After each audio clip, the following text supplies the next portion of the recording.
Première chose, d'où m'est venue l'idée de partir déménager à New York et aller spécifiquement chez Alvin Ailey.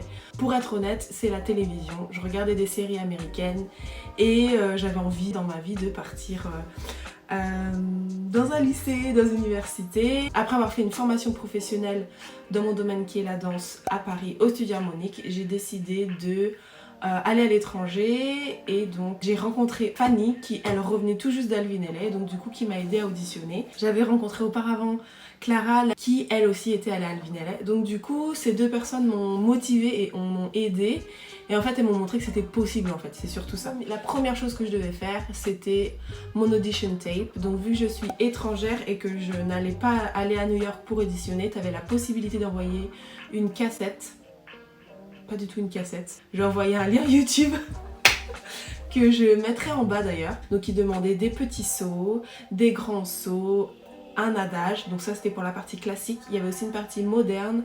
Donc là Fanny m'avait fait des exercices plus basés Horton que moi je n'avais jamais fait, mais c'est vraiment une discipline très propre à Alvin Ailey. Il y avait un solo. Donc là le solo c'est moi qui l'avais fait et je l'avais déjà préparé auparavant pour mon EAT, qui est un diplôme pour devenir professeur de danse que j'ai raté et j'ai eu 7 de moyenne d'ailleurs sur 20. Oui sur 20. Donc j'ai envoyé mon audition tape en mai 2011 et j'ai été acceptée en juin. J'ai commencé deux choses. La première chose c'est le visa étudiant. Donc pas trop compliqué, il y a le site de l'ambassade je pense des États-Unis qui fournit toutes les informations. C'est pas mal de documents à fournir, des photos très spécifiques, donc ça c'est vraiment les trucs qui m'ont marqué. La photo où j'avais dû dépenser genre 20 € pour faire une photo d'identité. La deuxième chose que j'ai commencé en même temps comme je l'expliquais, c'est à travailler beaucoup à côté. J'ai été femme de ménage dans des banques, j'ai travaillé dans une maison de retraite, j'ai travaillé au cinéma, UGC Montparnasse plus précisément.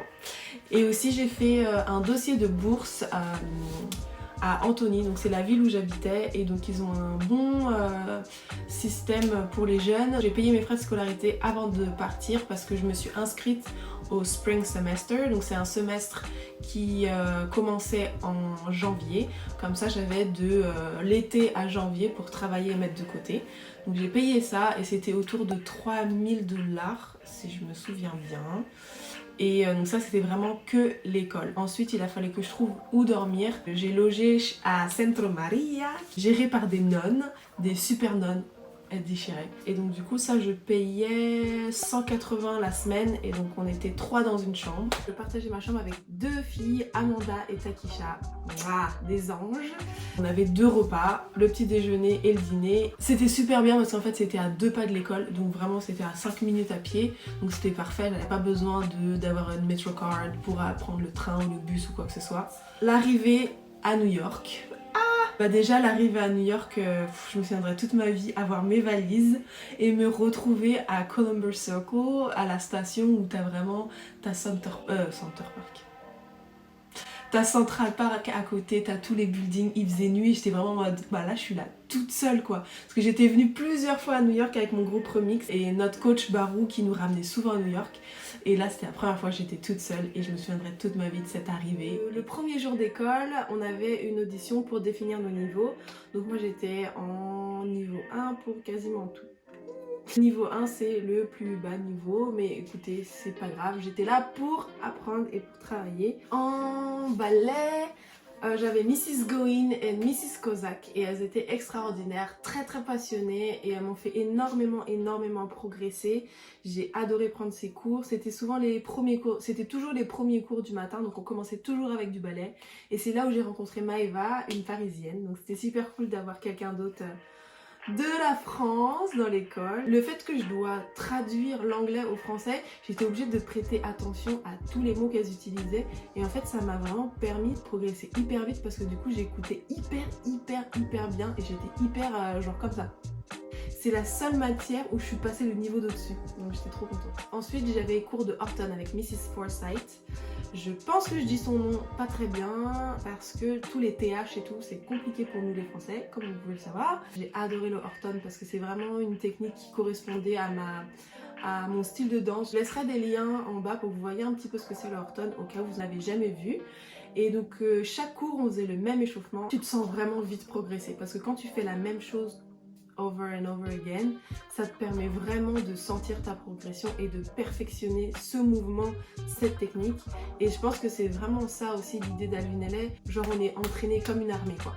On trace des techniques, on doit contrôler. C'est pas en mode allez on vous fait faire des grandes variations, des grands trucs, non. C'est en mode vous allez contrôler le style, donc on commence vraiment en bas du bas. Bah c'est mortel parce que ça te solidifie vraiment tes fondations. En Horton, ce que j'adorais vraiment dans ce cours, c'est qu'on avait un percussionniste qui faisait la musique. Donc du coup, il n'y a pas de CD, de choses comme ça, c'était vraiment de la musique live. Et la musique live, c'est juste magnifique, ça te donne des vibrations, ça te motive, ça te booste. Alors on avait aussi un pianiste en ballet, donc ça c'est un petit peu plus commun en France, mais percussionniste, vraiment j'avais jamais eu, et ça...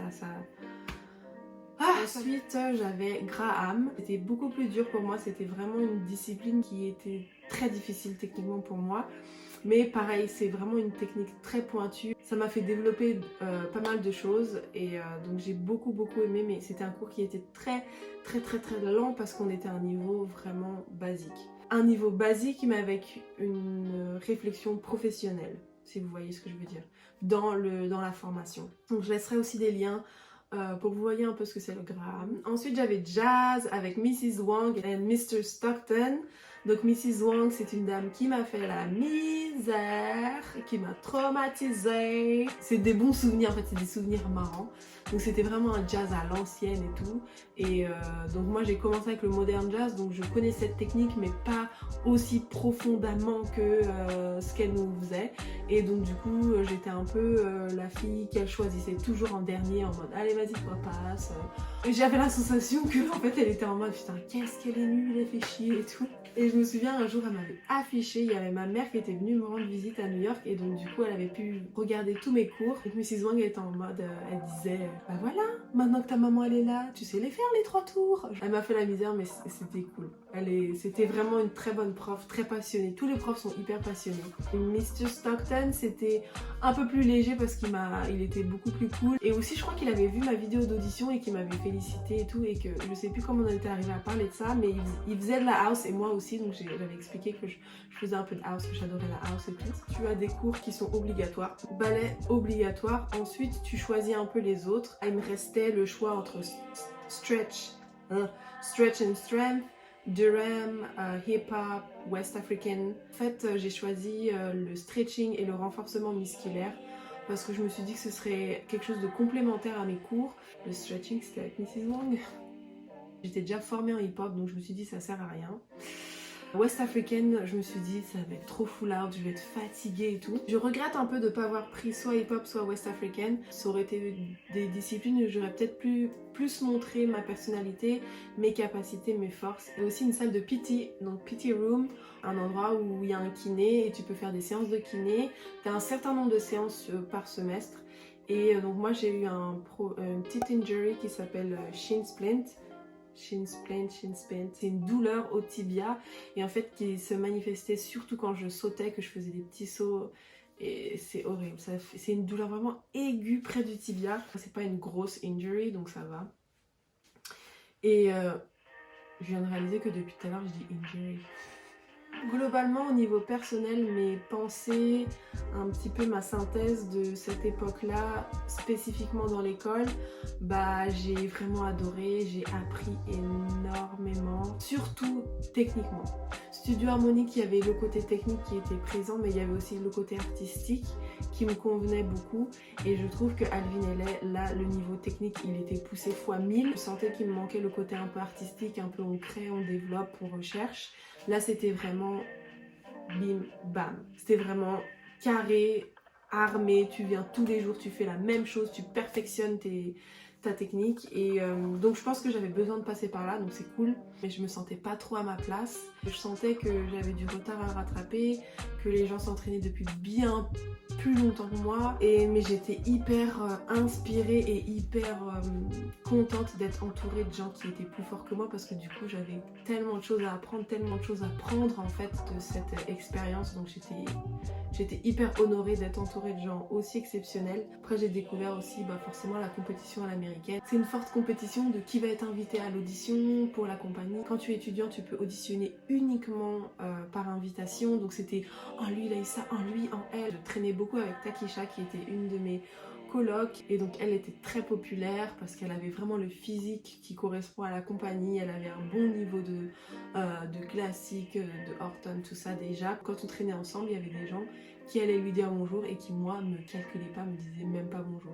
Donc il y avait que quelques personnes, mais bon moi j'avoue que je m'en fichais un petit peu parce que vu que j'avais mes amis et que j'avais des gens que j'aimais bien, je me concentrais sur ces gens là et le reste j'étais en mode tant pis pour toi, hein, moi franchement je suis grave marrante. Ce que je pourrais jamais assez souligner c'est que c'est vraiment un lieu magnifique. C'est un building dans New York fait de vitres. C'est des images que je garderai dans ma tête à jamais. Gossip Girl que je regardais grave quand j'étais ado et tout. Donc il y a un jour où je vais à l'école et ils sont ils ont un set et tout dans l'école et tout. J'étais en mode ah. Donc j'ai pas vu les acteurs mais j'étais trop contente. Comme activité un peu aussi extrascolaire avec mes colocs, ce qu'on faisait, franchement les seuls trucs qu'on faisait c'est on mangeait à The Flame.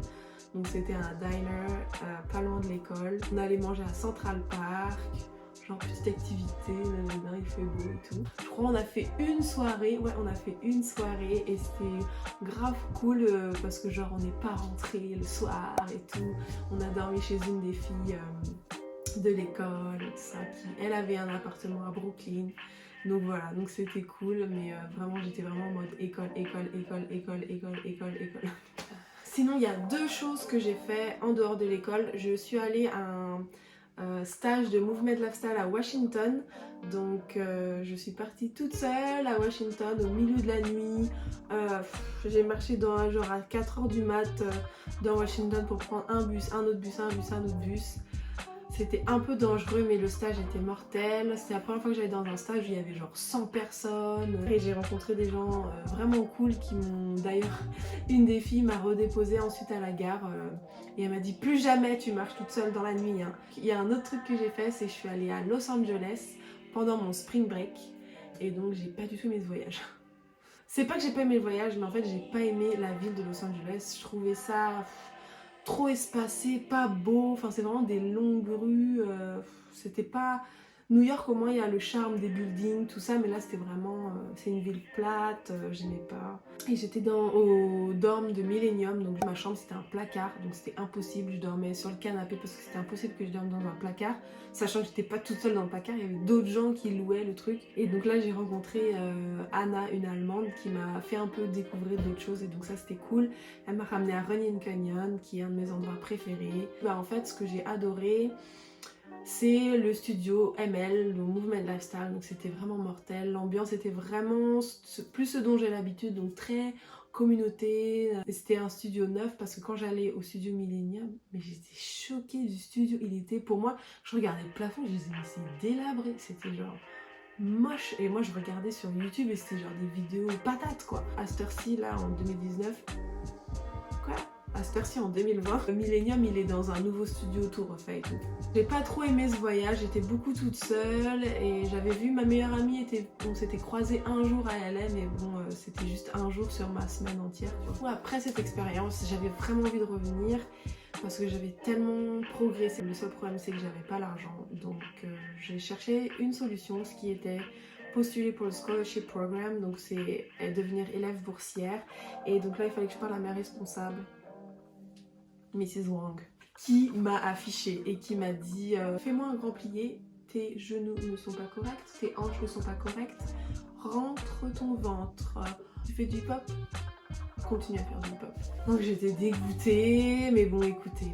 Et après, donc du coup j'ai réfléchi à d'autres solutions, je pourrais peut-être donner plus de cours, tout ça, parce que je donnais des cours de français à un petit, mais en fait c'était trop, j'étais déjà tellement fatiguée que ça allait me fatiguer encore plus, et ça servait à rien d'être hyper KO et d'arriver en cours et de ne pas arriver à performer. Financièrement c'était, j'ai pas pu assumer un autre semestre. Un grand merci pour tous ceux qui sont arrivés jusqu'à la fin de la vidéo. C'est sûrement un petit peu long, mais j'avais beaucoup d'informations et encore j'oublie pas mal de choses et il y a pas mal d'informations que j'ai pas données. Vraiment le descriptif de tout ce qu'il faut pour le visa, il y a ça sur le site de l'ambassade des États-Unis ou tout le process pour postuler pour l'école de formation d'Alvin LA, il y a ça sur leur site et ça a sûrement changé depuis que moi j'y suis allée, donc je préfère pas vous donner des fausses informations et je vous laisse aller chercher si ça vous intéresse. Je vais laisser quelques liens en bas, donc n'hésitez pas à les checker si vous voulez voir des vidéos de Horton, de Graham ou même ma vidéo d'audition, tout ça. Aussi pensez à me suivre sur Insta, je poste pas mal sur Insta, de la danse, des photos, des voyages. Abonnez-vous à ma chaîne, j'ai envie de poster plus de vidéos où je raconte un peu mes expériences passées. N'hésitez pas à me poser des questions en bas par rapport à cette vidéo ou même peut-être des vidéos que vous aimeriez voir dans le futur. Encore un grand merci, moi c'est Aloné, peace out.